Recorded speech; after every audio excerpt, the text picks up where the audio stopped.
Hello friends. तो आज हम पढ़ेंगे न्यू एजुकेशन पॉलिसी 2020। ये एक नई एजुकेशन पॉलिसी है जो अभी आई है और ये हमारे इंडिया में तीसरी पॉलिसी है। तो आइए हम इसके बेसिक पॉइंट्स याद करते हैं और देखते हैं कि इस पॉलिसी में क्या नया है।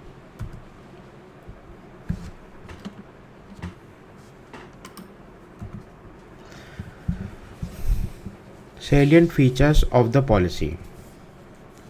तो इस पॉलिसी का एम है to make India a global knowledge super power. This is the third education policy after first in 68 and second in 86। तो हमें ये पता है कि ये पॉलिसी तीसरी है। पहली पॉलिसी आई थी 68 में और दूसरी पॉलिसी आई थी 1986 में during the time of Indira Gandhi, Rajiv Gandhi.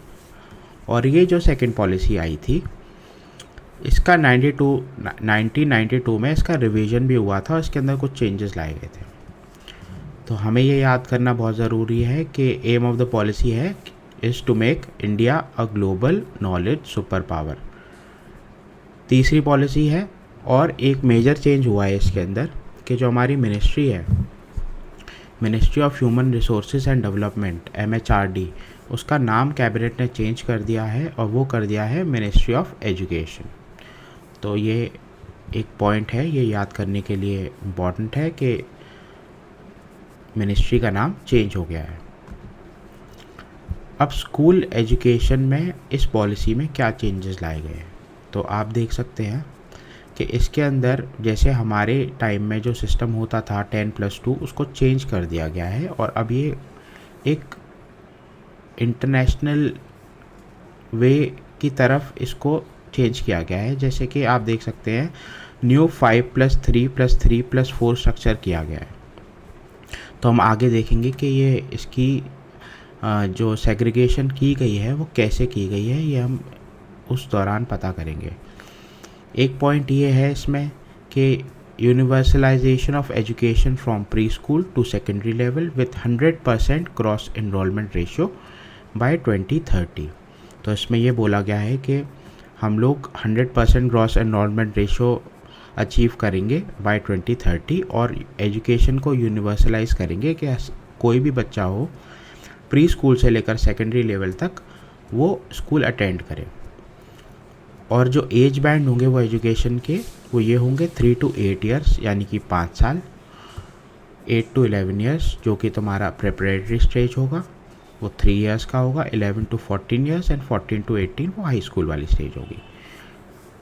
इसके अलावा इसमें ये बोला गया है कि to bring 2 crore out of the school back into mainstream through open schooling system.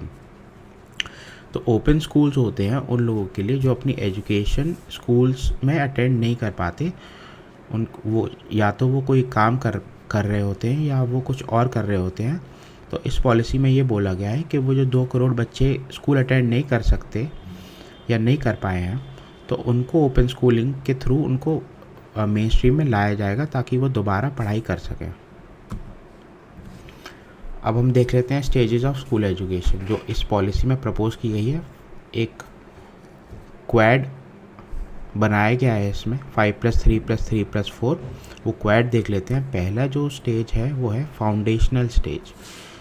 तो इस फाउंडेशनल स्टेज में 5 ईयर्स होंगे और इसमें डिवीज़न ऐसा होगा कि प्री स्कूल जो होता है मतलब जो प्राइमरी से भी पहले मतलब जो स्कूल होता है आपका मतलब किंडरगार्टन वाला जो स्टेज होता है उसको प्री स्कूल, उसमें 3 ईयर्स होंगे और फिर उसके बाद होगा class first and class second. तो ये 5 साल का होगा 3 से 8 साल के बच्चों के लिए। उसके बाद होगा प्रिपरेटरी जो 3 साल का होगा, classes 3rd, 4th, 5th in the age band of 8 to 11। फिर इसके अलावा होगा मिडिल स्टेज जो कि होगा class 6, 7th, 8th in the age band 11 to 14 और फिर लास्ट में 4 ईयर्स का होगा class 9, 10th, 11th, 12th in the age band of 14 to 18। अब स्कूल एजुकेशन में इन्होंने कुछ चेंजेस किए हैं तो हम देख लेते हैं क्या चेंजेस किए हैं। एक तो इन्होंने बोला है कि class 10th and class 12th board examination को हम ईजियर बनाएंगे, टू बी मेड ईजियर। अभी आपने रिसेंटली देखा होगा कि स्टूडेंट्स के 500 आउट ऑफ 500 मार्क्स आते हैं, लेकिन जनरली जब आप आगे कॉलेजेस में अटेंड करेंगे, अच्छी जगह जाएंगे, अब्रॉड जाएंगे पढ़ने के लिए, या आप कोई एग्ज़ाम अटेंड करेंगे जैसे यूपीएससी, तो वहाँ आपको मार्क्स नहीं मिलते। डीयू में आप जाएंगे तो वहाँ आपको मार्क्स नहीं मिलते। किसी भी अच्छे यूनिवर्सिटी या कॉलेज में आप जाएंगे तो वहाँ स्कोर 70-75-80% से ऊपर जाता ही नहीं है, इवन टॉपर का। यूपीएससी में तो 55% 50% पर आप टॉपर बन जाते हो। तो scoring 100% marks is not good for the child और student, neither it is good for the society, because ये एक यूटोपियन सोसाइटी बनाने के पीछे फिर ऐसा सिस्टम बनेगा तो ये बच्चों पे प्रेशर क्रिएट करता है। दूसरा स्टेप इसमें बोला गया है कि students would be allowed to take exam twice in year, यानी साल में 2 बार एग्ज़ाम ले सकते हैं वो। एक नई रेगुलेटरी अथॉरिटी बनेगी for public and private school, और वो अथॉरिटी एक ही होगी, ठीक है। तो new regulatory authority for public and private schools. अब एक कॉन्सेप्ट होता है, इसे हम कहते हैं मॉन्टेस्क्यू का watertight separation, Montesquieu's watertight separation.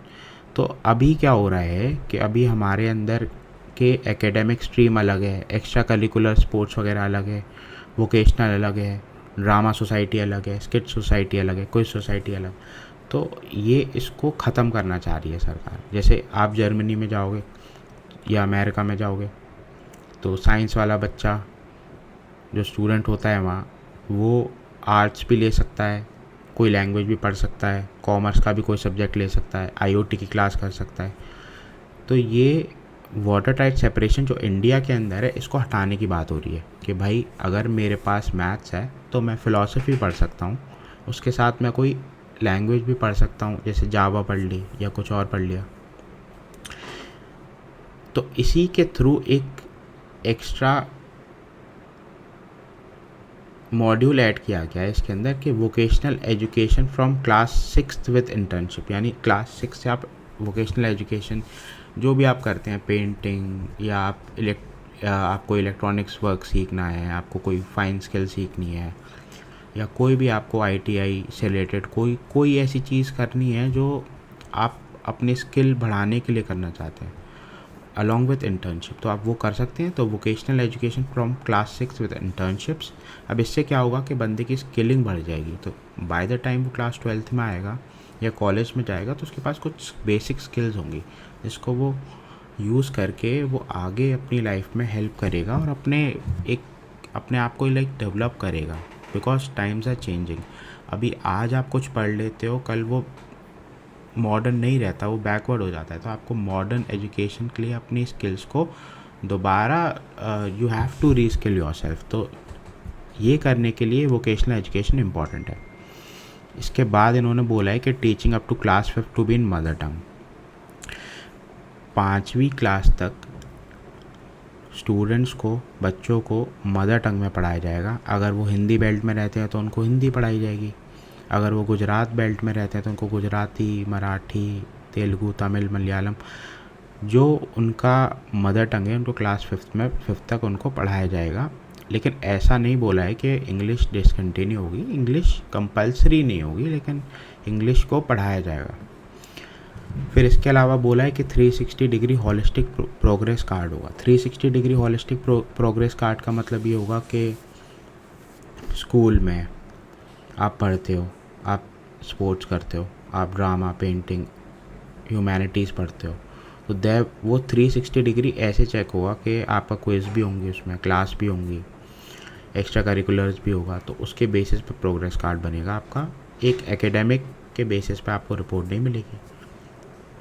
फिर इसके अलावा इन्होंने बोला है कि एक new national curriculum framework for teacher education 2021 ये एनसीईआरटी फॉर्मुलेट करेगा। भाई टीचर एजुकेशन के लिए इन्होंने एक फ्रेमवर्क बनाएगा जो कि नेशनली सेम होगा। तो नेशनल करिकुलम उसका जो वो पढ़ाई करेंगे उसमें टीचर एजुकेशन में, तो वो करिकुलम सेम होगा उनका।